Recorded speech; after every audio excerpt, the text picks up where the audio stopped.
আসসালামু আলাইকুম। সবাই কেমন আছেন? আশা করছি আল্লাহর রহমতে সবাই সুস্থ আছেন, ভালো আছেন।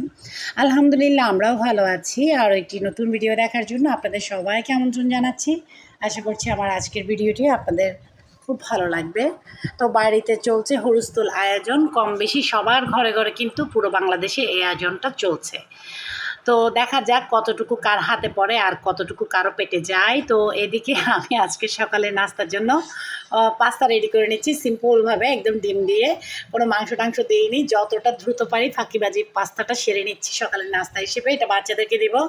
আমার কাছে পাস্তা একদম ভালো লাগে না, তো আমি 2টা ফ্রোজেন করা রুটি সেঁকে নিব আর এগুলো বাচ্চাদেরকে দিব। এইদিকে গতকাল রাতে আমার জামাই আসার সময় ওকে বলেছিলাম বন আনতে, কারণ আয়াতকে টিফিন দিব বা বাচ্চাদেরকে 11টার নাস্তায় সেরে দিব। ও বুঝতে পারেনি, ও বাটার বন নিয়ে এসেছে। আর এই বাটার বনগুলো আমার কাছে খুবই বাজে লাগে, কারণ দোকানের বাটার বনগুলোতে না আসলে বাটার থাকে না, এখানে থাকে হচ্ছে ডালডা ঘিকে চিনি দিয়ে বিট করা হয় আর কি। তো সেটাকে বাটার বলে চালিয়ে দেয়। তো এটা আসলে খুবই ক্ষতিকারক। তো কিছু করার নেই, এটা আবার আমার আয়াতের খুবই প্রিয়। তো ছোটো মানুষ বুঝে না, আলিফ আজান তেমন একটা পছন্দ করে না। তো বললো আজকে স্কুলে টিফিন এগুলো নেবে। আসলে আমি চেয়েছিলাম প্লেন বানাতে, কিছু মাংসের কাবাব ফ্রিজে আছে যেগুলো দিয়ে আমি বন দিয়ে বার্গারের মতো করে দিব। তো হলো না আর কি। যা হোক, ও টিফিন নিয়ে স্কুলে চলে গিয়েছিল। মোট কথা আমি ওকে নিয়ে স্কুলে গিয়েছি। স্কুলে যাওয়ার আগে আমি ফ্রোজেন করা টমেটো ভিজতে দিয়ে বের করে রেখেছিলাম, এগুলো দিয়ে সস বানাবো। আর স্কুলে আসার পথে আমি একদম ভিজে গিয়েছি, মনে হচ্ছে গোসল করেছি। আয়াত কিছুটা ভিজেছে, ও রেনকোট পরেছিল, আমি ছাতা নিয়েছি।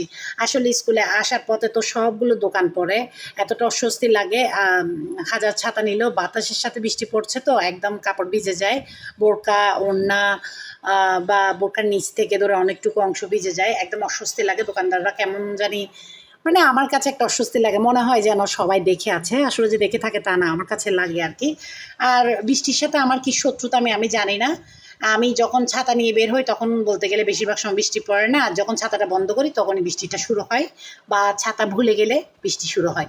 আর প্রতি বর্ষায় তো 1-2টা ছাতা হারাবেই। আজকে আয়াতের স্কুলে কম্পিউটার ব্যবহারিক পরীক্ষা হওয়ার কথা ছিল, আর বাচ্চারা এসে হতাশ, কারণ খুবই কম বাচ্চা এসেছে। বৃষ্টির কারণে বাচ্চারা আসতে পারেনি। তারপর কারেন্ট ছিল না, সকাল থেকে প্রায় সন্ধ্যা পর্যন্ত কারেন্ট ছিল না। তো কম্পিউটার ব্যবহারিক কীভাবে নিবে?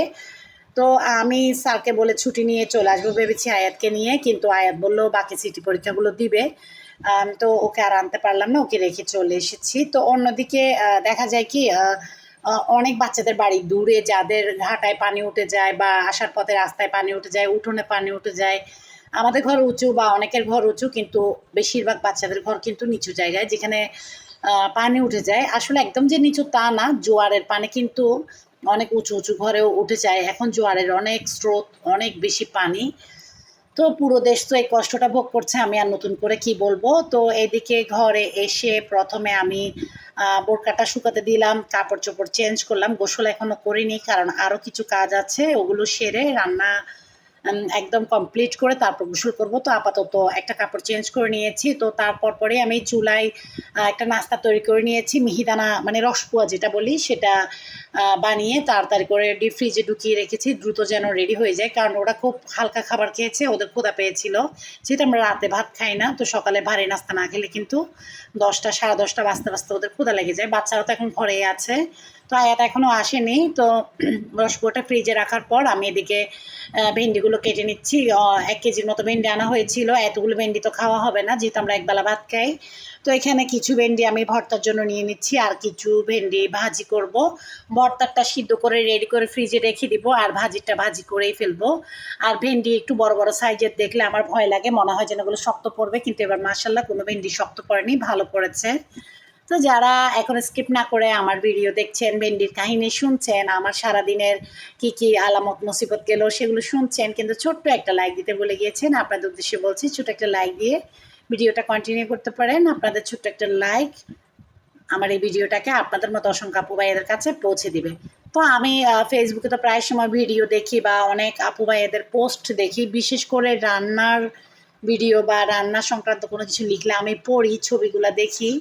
তো কিছুদিন আগে দেখলাম যে একজন আপু শেয়ার করেছে ওনার নাকি শক্ত ভেন্ডিটা ভাজি করলে বেশি প্রিয়।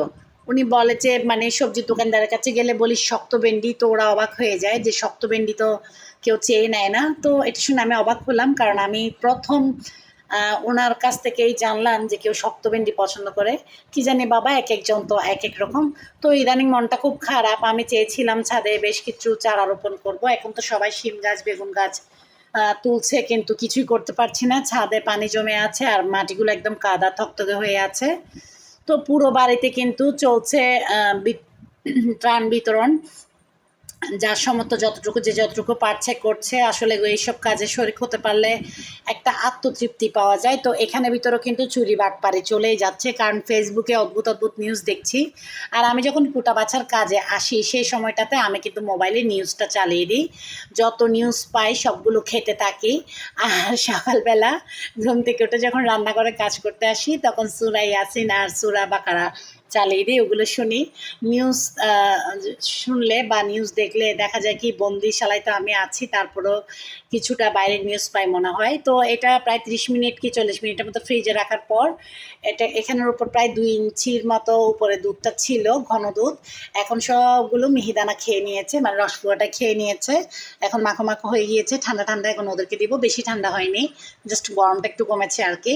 তো ওরা খেয়ে নেবে, আমি অল্প একটু খাবো, যদিও বা মিষ্টি খাবার পছন্দ করি না। তো এদিকে আমি যখন রসগোল্লা খেতে গিয়েছি সে সময় চুলায় রান্না বসিয়ে দিয়ে গিয়েছি, ভেন্ডিটা ভর্তা করার জন্য চুলায় বসিয়ে দিয়েছি, সেটা হয়ে গিয়েছে। আসলে টানা অনেকক্ষণ সময় ধরে রান্না করে থাকতে ভালো লাগে না। তো আমরা তো ঘরে খাওয়া দাওয়া নিয়ে শুকনো অবস্থায় আরামে আছি, আনন্দেই আছি। বাহিরে কিন্তু পানি আর হুলস্থুল চলছে, কারণ জোয়ার তো 2 টাইম আসছে। তো যতটুকু পারছে ওরা নৌকায় করে বিতরণ করছে আর কি। তো এগুলো কিছু ভিডিও ক্লিপ আমি আপনাদের সাথে শেয়ার করছি। আসলে প্রচারের প্রসার। তো যা হোক, আর দেখা যাচ্ছে কি ফেসবুকে কিছু নিউজ পাচ্ছি ইদানিং যে ত্রাণের জিনিস নাকি চুরি হয়ে যাচ্ছে, বা অনেকে ছিনতাই করে নিয়ে যাচ্ছে মতো নিয়ে যাচ্ছে, বা যেখানে দেওয়ার সেখানে দিতে পারছেন না, যাদের আছে তারাও নিয়ে নিচ্ছে। কী সব আসলে যদি ব্যাপারগুলো সত্যি হয়ে থাকে তাহলে খুবই দুঃখজনক।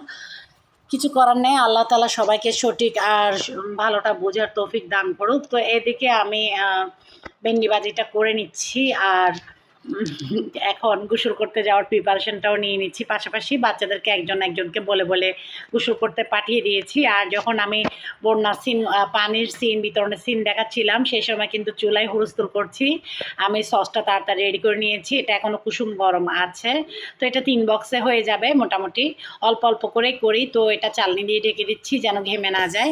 তো দুপুরে তো আমাদের একটু কুচুর কুচুর খাওয়ার অভ্যাস, তো যে কিছু একটা কুচুর কুচুর খাওয়ার অভ্যাস, সেই কুচুর কুচুর রেডি করে নিচ্ছি। জাম্বুরা ছুলে নিচ্ছি আমি আর আলিফ, আমরা তো জাম্বুরা বলি, কে কী বলে। তো এদিকে ভিডিও করছিল আজান, তো আলিফ ওর সাথে দুষ্টুমি করছিল। মার্শাল্লাহ আজানের জ্বর অনেকটা টেনে এসেছে, এখন অনেকটা ভালোর দিকে। তো এদিকে আমি আর আলিফ এগুলো পরিষ্কার করে নিচ্ছি। পাশের টেবিলে আয়াতকে হোমওয়ার্ক করতে বসিয়ে দিয়েছি। তো এগুলো ভাত খাওয়ার পরে খাওয়া হবে, এগুলো একটু ভর্তা করা হবে। আজান বিভিন্ন রকমের কথা বলে বলে আলিফকে রাগাচ্ছিল আর কি। ওইদিকে আলিফও রিপ্লাই দিচ্ছিল, লেখার থেকে মাঝখানে মাঝখানে আয়াতও হুল ফোটাচ্ছিল।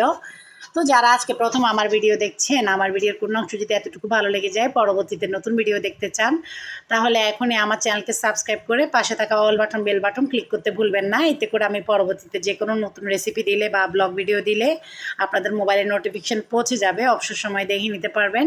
আর যারা শুরু থেকে এই কাজটা করে আমার চ্যানেলের সাথে আছেন বা নতুন অ্যাড হচ্ছেন, আপনাদের সবাইকে অনেক অনেক ধন্যবাদ, অনেক অনেক ভালোবাসা। আমাদের কিন্তু নামাজ কালাম পড়া হয়ে গিয়েছে, শুধু ভাতটা খাওয়া হয়নি। তো এই জাম্বুরার ভর্তাটা বানিয়ে রেখে তারপর সবাই ভাত খেয়ে নিব। আর আজকে আলিফ ল্যাপটপে একটা নতুন ফিল্ম ডাউনলোড করে রেখেছে, আজকে দুপুরে হয়তো বা ঘুমানো হবে না, সবাই ফিল্মটা দেখবো। আসলে বাচ্চারা সবাই ঘরে আছে, তো তো এই সময় সবাই বসে একটু একসাথে কিছু দেখলে বা একসাথে কিছু খেলে ভালো লাগে। সারা বছর তো ওরা বিভিন্ন জায়গায় ব্যস্ত থাকে, তো একসাথে আসলে হওয়াটা খুব কম হয়। এটা দিন যেতে যেতে আরও দূরত্ব বাড়বে, এটা যখনই ভাবি খুব ভয় লেগে ওঠে। দিন দিন যেন বাচ্চাগুলো আমার হাতের থেকে কতটা দূরে চলে যাচ্ছে, বুকের ভিতর মোচড় দিয়ে ওঠে। তো এদিকে আমরা যে কত কিছু বলছি, যদি ভয়েসটা রাখতে পারতাম তাহলে আপনাদেরকে বোঝাতে পারতাম যে কত কিছু বলছি। তো এই তো এদিকে আজকে দুপুরের জন্য আমি শুটকির মাথার ভর্তা করেছি, চিংড়ি শুটকির মাথার ভর্তা। এটা আমি, আলিফ আর আয়াত খাবো, আমাদের জন্য নিয়ামত। আর এদিকে আরেকটু কচুর ফুল ছিল ডিপ ফ্রিজে ফ্রোজেন করা, সেগুলো আমার জন্য গরম করে নিয়েছি। এদিকে ভেন্ডি ভাজি, এদিকে ভাত। আর এদিকে আগের দিনে রান্না করা ছুরি শুটকি দিয়ে বেগুন। বেগুন কিন্তু যতটা বাসি হয় ততটা ভালো লাগে, বিশেষ করে ভুনা গরুর মাংস দিয়ে। তো এদিকে একটু ফ্রোজেন করা গরুর মাংস বের করে নিয়েছিলাম, সেগুলো ভুনা করে নিচ্ছি আমরা ৩ জনের জন্য। আমার জামাই তো আজকে দুপুরে ভাত খাবে না, আর আজান তো এটা খাবে না, তো যথারীতি আজানের জন্য মুরগির মাংস রান্না করতে হয়েছে। আমার ছেলের অ্যালার্জির জন্য ও এগুলো খেতে পারে না। তো এদিকে ওর জন্য মুরগি মাংস রান্না করেছি, একটু ঝোল ঝোল রেখেছি আর আলু দিয়েছি। আলু তো ওদের লাগবেই। ভাবলাম যে মাংসের ঝোল, আলু আর একটু মাংস থেকে গেলে রাতে হয়তো বা খোলা চা পিঠা বানাবো, যেটা দিয়ে ওরা খাবে। তো মা যখন সব দিক চিন্তা করে তো তৈরি করতে হয়, একবেলাটা চিন্তা করলে হয় না, আর এক বেলাটাও করতে হয়। যারা ২ বেলা ভাত খায় ওদের কিন্তু সমস্যা হয় না, একবেলা রান্না করলে শুধু বিকালবেলা দেখা যায় তরকারিটা জাল দিলে আর ২টা ভাত রান্না করলে হয়। আমাকে কিন্তু ৪ বেলায় নাস্তার আয়োজন করতে হয়, সকালে বা ১০টা ১১টায় একবার, তারপরে দিকে বিকালে, আবার রাত্রে। তো এটা আমার জন্য একটু ঝামেলা হয়ে যায়। তো বিতরণ পর্ব এখন রাতের বেলায়ও চলছে, তো আমি ভাবছি আপনাদের সাথে আরেকটু শেয়ার করা যাক। কাদা, মাটি, পানি এগুলোর ভিতরেও কিন্তু বিতরণ কাজ চলছে। আল্লাহ সবাইকে রহমত করুক, যাদের এত বড় দয়ার দিল। তো ঘরে ঘরে পৌঁছে দিচ্ছে। তো আমি সেই সিনগুলো একটু আপনাদের সাথে শেয়ার করছি। আজকে অনেকক্ষণ সময় ধরে বকবক করছি। আপনারা যারা এতক্ষণ সময় ধরে আমার সাথে ছিলেন, একটা ছোট লাইক দিতে ভুলে গিয়েছেন, এখনও লাইকটা দিয়ে দিতে পারেন।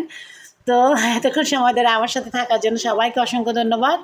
আগামী ভিডিও দেখার দাওয়াত, খুব শীঘ্রই আগামী ভিডিও আসছে। আজকের জন্য এতটুকুই। সবাই ভালো থাকবেন, সুখে দুঃখে পাশের প্রতিবেশীদের খবর রাখবেন।